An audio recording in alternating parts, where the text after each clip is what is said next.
Hola, buenos días desde La Habana. Soy Joanny Sánchez y estoy aquí en este martes abriendo una a una las persianas de la ventana 14 para asomarme junto a ustedes a los temas y las noticias más importantes de este 2 de julio de 2019 aquí en Cuba. Hoy comenzaré comentando cómo la crisis económica ha llegado incluso a la Iglesia Católica y ha obligado a recortar la Jornada Nacional de la Juventud.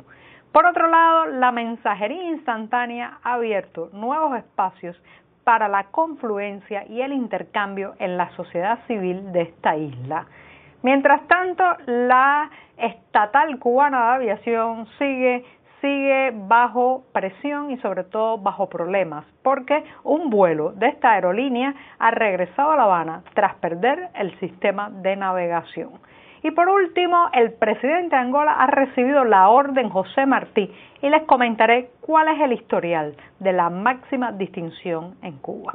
Y bien, dichos ya los temas, voy a pasar a revolver para tomarme el cafecito informativo. Ese que de lunes a viernes comparto junto a ustedes y que está recién colado, breve, un poco amargo, como ya saben que me gusta a mí, pero siempre necesario.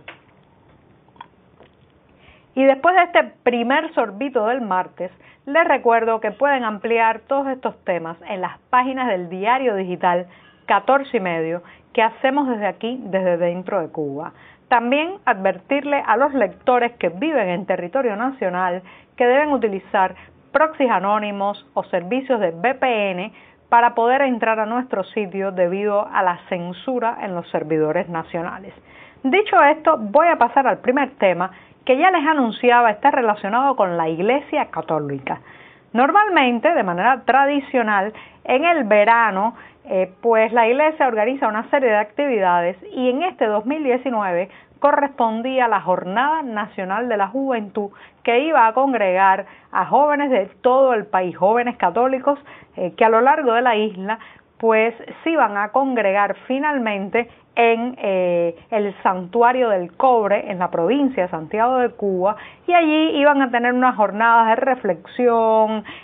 intercambio, confluencia, pero lamentablemente la crisis económica ha obligado a la Iglesia Católica a recortar ese plan y ayer salió publicada una carta firmada por el monseñor Dionisio García, casualmente arzobispo de Santiago de Cuba, donde advierte que en los últimos meses, y ya estoy citando, las condiciones económicas han cambiado sustancialmente y han afectado de una manera u otra muchos ámbitos de la vida nacional. Lo cierto es que esto ha creado incertidumbre y preocupación, dice Dionisio García, y la subida de precios, la escasez de muchos artículos, la limitación de servicios y principalmente los problemas de transporte que todos estamos sufriendo a lo largo de la isla, hacen que esta jornada sea prácticamente irrealizable, puntualiza el sacerdote. De manera que, dada el contexto económico que vive el país, se ha decidido desde la Iglesia Católica que estos jóvenes no se muevan hacia Santiago de Cuba, hacia el Santuario del Cobre, la patrona de Cuba, la Virgen de la Caridad del Cobre, sino que hagan en sus respectivas parroquias las actividades que quizás hubieran podido realizar en conjunto en esa provincia. De manera que la crisis, la carestía, los problemas económicos tocan a la Iglesia, a esa entidad milenaria que de pronto pues choca con la realidad de un sistema que hace aguas económicamente, con falta de liquidez, con serios problemas para sostener o mantener o satisfacer la demanda interna. Así que esta situación puede llegar incluso a extenderse a otros ámbitos de la vida, pero lo cierto es que ya ha tocado el ámbito religioso y obligado a los católicos a recortar, reducir, limitar, incluso cancelar actividades y programas que tenían pensados desde hace algún tiempo. Y con esto me voy al segundo tema, que es una reflexión sobre tecnología. La llegada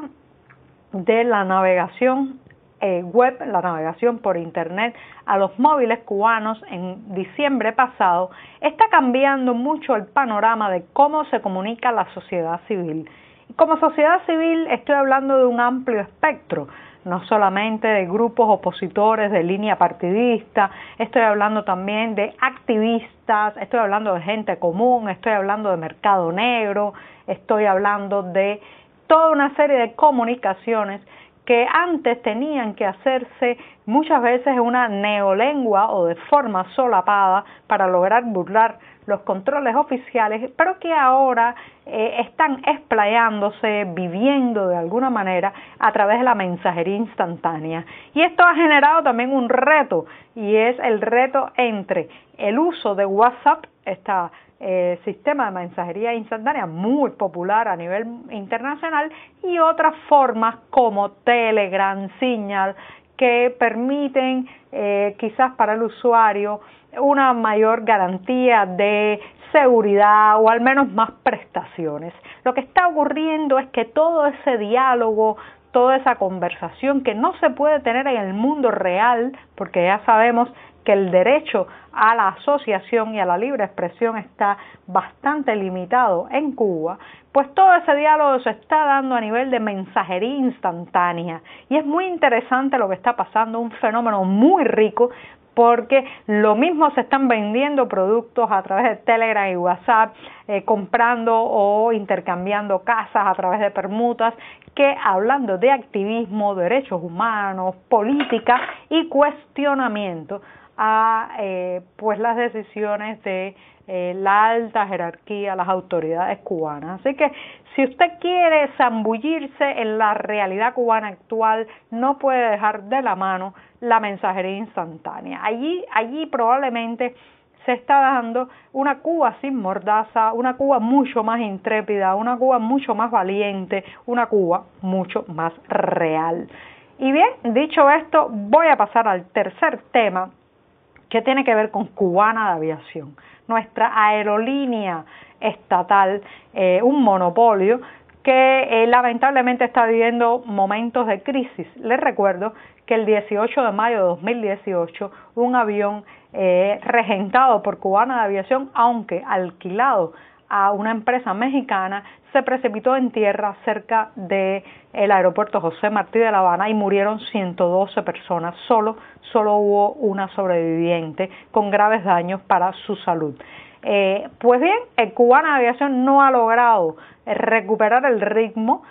Hay una frase popular un poco humorística que dice: Cubana, si no sale hoy, sale mañana, que retrata de alguna manera la impuntualidad, la falta de seriedad, la inconstancia y la inestabilidad de esta aerolínea estatal, que en los últimos meses ha tenido que enviar a muchos de sus pasajeros a través del sistema de ómnibus o de trenes, porque no puede garantizar el traslado a través de los aires.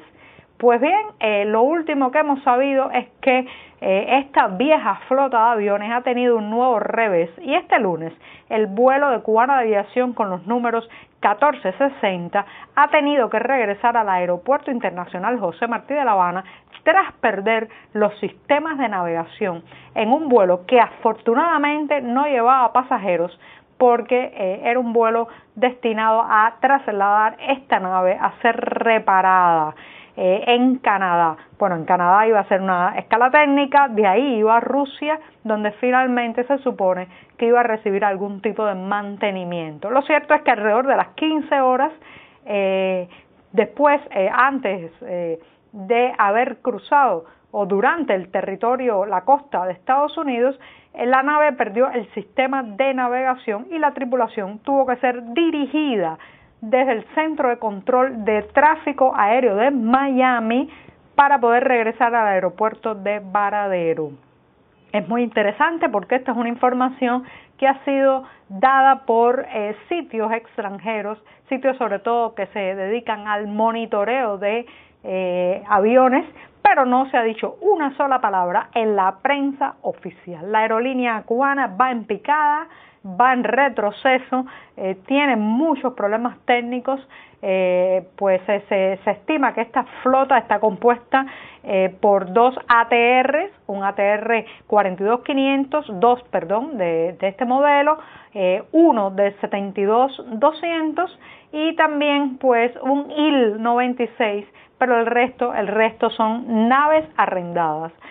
También hay 6 aviones ucranianos de la marca Antonov, pero esos llevan mucho tiempo en tierra y no pueden operar por numerosos problemas técnicos. Y dicho esto, me estoy despidiendo rápidamente con el hecho de que el presidente de